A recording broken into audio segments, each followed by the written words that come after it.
La chemise. Un vêtement si banal de nos jours, que l'on associe souvent à une image chic, parfois trop guindée, trop ringarde en somme. Mais saviez-vous qu'il n'en a pas toujours été le cas?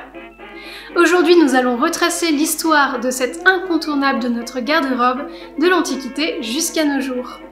Donc installez-vous confortablement, dégustez donc un thé et laissez-vous embarquer dans cette passionnante histoire.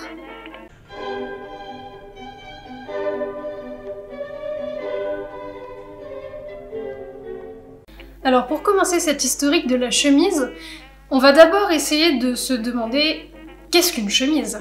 Alors la chemise est un vêtement qui se porte en haut, il comporte des manches longues, un col, un boutonnage sur le devant et des manchettes. Il existe une version féminine que l'on appelle le chemisier. Qu'est-ce qui la différencie de la chemise? Ce sont en général les ornements et le fait aussi qu'elle est plus cintrée. On trouve aussi la chemisette, qui est une chemise à manches courtes, et la chemise de nuit, qui est un vêtement de nuit.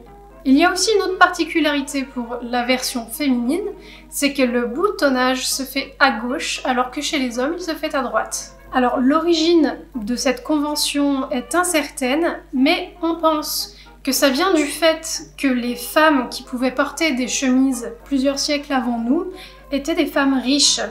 Et on pense qu'elles se faisaient habiller par des servantes qui devaient les boutonner et donc le boutonnage a été inversé pour rendre la tâche plus facile aux servantes. Donc voilà, maintenant on a posé les bases de ce qu'est une chemise. On va maintenant s'intéresser aux origines du vêtement.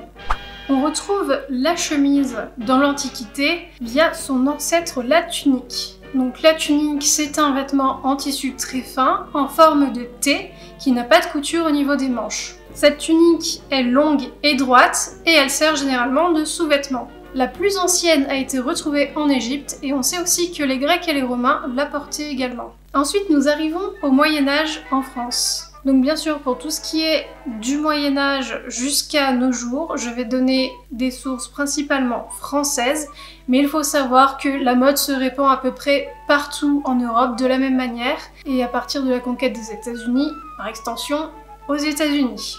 Alors au Moyen-Âge, la chemise est toujours portée comme sous-vêtement, on ne la voit pas. On la porte aussi comme chemise de nuit. Elle se répand peu à peu parmi toute la population occidentale et est composée principalement de lin, de chanvre ou d'ortie pour les plus pauvres. Pour les plus riches, ce sera majoritairement de la soie, de la laine ou du coton. Il faut attendre les 12e et 13e siècles pour voir réellement l'apparition du terme chemise dans la littérature.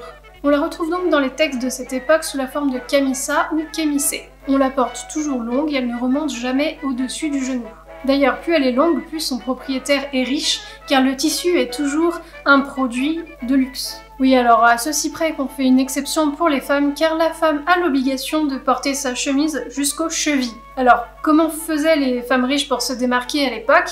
Eh bien, elles faisaient traîner leurs robes. C'est pour ça qu'on avait des robes à traîne à l'époque. Et donc il en va de même pour la chemise. La chemise pouvait traîner par terre. Alors nous avons aussi des traces au niveau pictural sur les enluminures. Et on ne remarque la chemise que sur les personnes de basse condition. Car comme je l'ai expliqué tout à l'heure, la chemise étant un sous-vêtement, par pudeur, on ne la montre pas. Il n'y a que ceux qui travaillent dans les champs par exemple, qui par facilité ne portent que ça à cause de la chaleur. Alors au Moyen-Âge, la chemise est blanche par souci d'hygiène, comme ça on peut la bouillir très facilement pour la détacher et la désinfecter. Alors déjà à l'époque, on retrouvait une différenciation entre la chemise de la femme et celle de l'homme car on voit les premiers ornements apparaître. Certaines chemises aussi, pour les plus riches, peuvent être lacées sur les côtés pour pouvoir la cintrer. Alors petite anecdote, l'église à l'époque conseillait très fortement aux femmes de se ceinturer la poitrine sous les chemises par mesure de pudeur. Alors ça fait écho à ma vidéo sur les corsets que je vous mets dans le petit ici et je vous laisse la consulter pour plus de détails. À ce propos, dans le roman de la Rose qui date du XIIIe siècle, on peut lire « Si elle a les seins trop gros, qu'elle prenne un fichu et un carré d'étoffe, qu'elle les mette sur les épaules, qu'elle s'en fasse serrer et ceindre les côtés tout autour, puis attacher le tout. Ainsi ficelée, elle pourra aller se divertir. » Autre époque, autre mœurs. Pour terminer notre époque du Moyen-Âge, ce sera grâce aux croisés que la chemise trouvera sa structure actuelle, c'est-à-dire qu'elle se différenciera vraiment de la tunique grâce aux coutures des épaules. En effet, ils ont importé des perces des chemises qui présentent des coutures au niveau des emmanchures.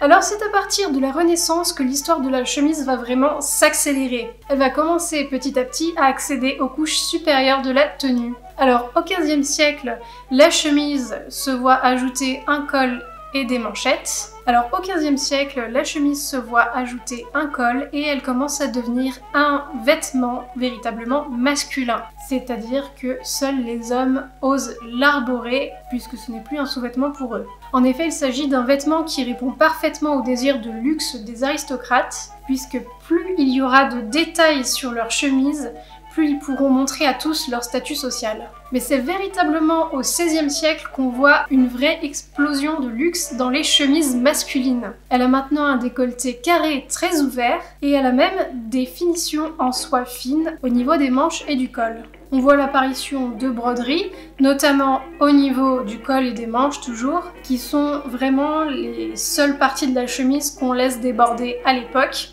On peut aussi trouver des dentelles, des jabots, des cordelettes. Plus il y en a, plus vous êtes riche. C'est d'ailleurs à cette époque que le costume de cour devient vraiment très exubérant. Je vous laisse regarder des images d'Élisabeth Ière, par exemple, la Reine Vierge d'Angleterre. C'est la grande période des fraises.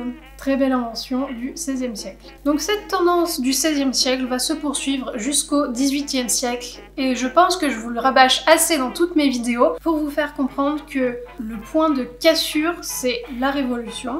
Et donc jusqu'au XVIIIe siècle, plus la chemise est ornementée, est fine, est détaillée, plus elle reflète le statut social de la personne. Donc c'est vraiment quelque chose qu'on va rechercher. Après la Révolution, évidemment, il est très mal vu d'avoir l'apparence d'un noble.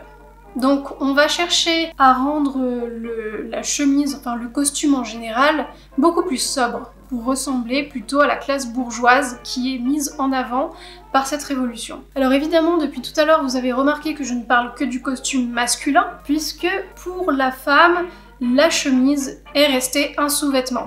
Alors, il y a bien sûr Marie-Antoinette qui a fait une exception à la fin du XVIIIe siècle puisqu'elle a lancé la mode de la chemise à la reine. La chemise à la reine, en somme, c'est une robe très légère qui a fait beaucoup jaser à l'époque puisqu'on trouvait qu'elle manquait vraiment de pudeur. Aussi parce qu'elle n'était pas digne d'une reine. Une reine doit avoir un costume qui reflète sa position dans la société et non pas un habit de paysanne. Ceci étant dit, c'est grâce à Marie-Antoinette qu'on va avoir cette tendance de la chemise à la reine qui va plus ou moins durer jusqu'à l'époque napoléonienne, qui va transformer cette chemise à la reine en costume gréco-romain. Mais ça, c'est une autre histoire. Maintenant, nous passons au 19e siècle, et la chemise n'est encore qu'un vêtement exclusivement masculin. Par contre, il y a une grande avancée, c'est que on ne fait plus seulement dépasser quelques bouts de la chemise, on peut la montrer entièrement. Enfin, elle est quand même cachée sous un veston. On note tout de même que la chemise se rallonge d'environ 6 cm.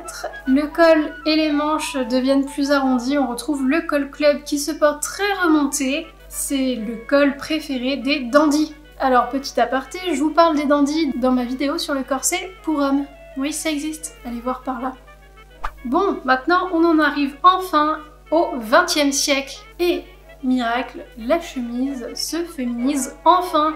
Les femmes la portent comme un réel vêtement. Elle gagne évidemment en confort et grâce aux révolutions industrielles du 19e siècle, les tissus sont de plus en plus variés et confortables. Il faut tout de même noter qu'au 19e siècle, quelques femmes osaient arborer la chemise. Mais il s'agissait souvent de minorités qui venaient du monde du spectacle, comme les danseuses, les écrivaines ou encore la communauté lesbienne.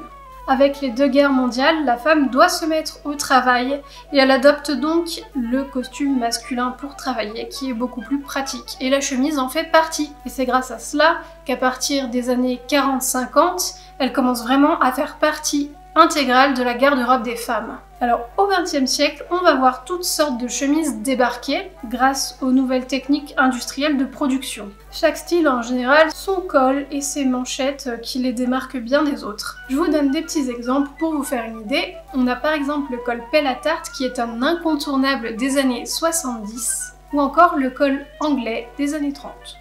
Dans les années 80-90, la chemise est plutôt associée aux businessmen et elle adopte donc cette image très chic et très inaccessible. Mais depuis les années 2010 notamment, la chemise commence vraiment à se démocratiser et on la voit d'ailleurs portée tous les jours, associée à un jean, à une petite veste. Et donc elle est vraiment rentrée dans nos habitudes de tous les jours et c'est pour ça qu'on la considère aujourd'hui quasiment comme un t-shirt. Alors personnellement, oui, je fais partie des personnes qui portent des chemises comme un t-shirt car je ne supporte pas les t-shirts et donc quand je sais pas quoi mettre, je mets une chemise. Maintenant, dites-moi en commentaire si vous vous doutiez que la chemise était à l'origine un sous-vêtement et qu'elle est arrivée si tard dans les garde-robes féminines. Et aussi, j'aimerais savoir si vous aimez porter les chemises, si vous êtes des adeptes comme moi ou si au contraire vous la détestez parce que pour vous elle représente toujours quelque chose de très inaccessible et de hautain. Et voilà que notre histoire se clôt. Il est temps pour moi de vous laisser et de vous dire à bientôt pour un nouvel épisode sur l'histoire de la mode.